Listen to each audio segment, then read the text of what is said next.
بہت سارے وہ اعمال ہیں جن کی وجہ سے ہم پر آزمائشیں آتی ہیں. جیسے میں نے عرض کیا کہ صبح دیر سے اٹھنا یہ نحوست کا سبب ہے. انسان کا دن نحوست میں گزرتا ہے.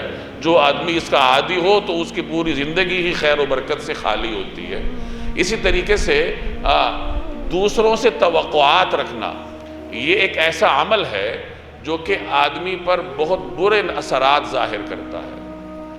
آدمی ہر وقت پریشانی میں ہوتا ہے، جسے آج کل ڈپریشن کہتے ہیں، ٹینشن کہتے ہیں. ایک حدیث کا جملہ ہے کہ لوگوں کے پاس جو کچھ ہے اس سے بالکل مستغنی ہو جاؤ، اس سے مایوس ہو جاؤ، یعنی لوگوں پر سے نظریں ہٹا لو.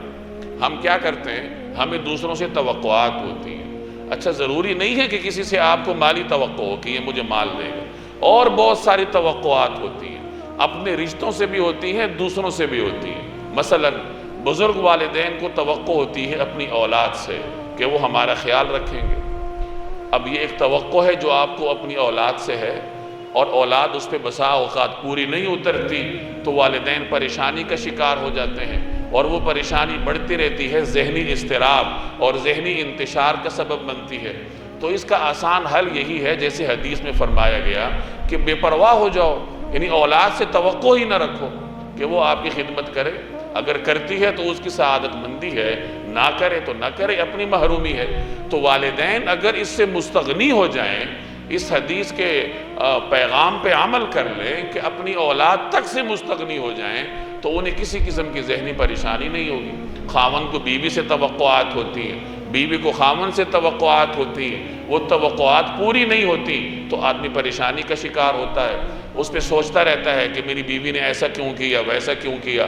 بیوی سوچتی ہے کہ خاوند نے ایسا کیوں کیا، ویسے کیوں کیا، میری فلاں توقع پوری نہیں کی. رشتہ خراب ہوتا ہے، لڑائی جھگڑے ہوتے ہیں، اور وہی ذہنی انتشار، ذہنی پراگندگی اس کا سبب بنتا ہے. تو اس کا آسان حل کیا ہے کہ آپ بیوی سے بھی توقع نہ رکھو. اپنے دوستوں سے آدمی کو توقعات ہوتی ہیں. تو قصہ مختصر یہ کہ اس حدیث کے پیغام کو یاد کر لیا جائے کہ لوگوں کے پاس جو کچھ ہے اس سے مستغنی ہو جاؤ، اس سے مایوس ہو جاؤ. ان کے مال سے بھی مایوس ہو جاؤ، اور ان کے ہر رد عمل سے مایوس ہو جاؤ. کسی سے توقع نہ رکھو کہ وہ میرا احترام کرے، وہ میرا لحاظ کرے، وہ میرا خیال کرے، میرے حقوق پورے کرے.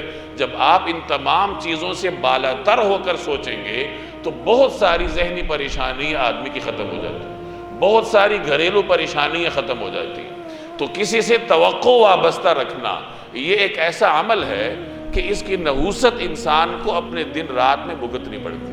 مختلف اوقات میں آپ توقع رکھیں گے تو اس کا نتیجہ آئے گا. کبھی بھی آدمی کی توقع دوسرے سے پوری نہیں ہوتی. والدین کی توقع کبھی اولاد سے پوری ہوئی ہے؟ کبھی بھی نہیں پوری ہوئی. انسان کی توقع تو بڑھتی رہتی.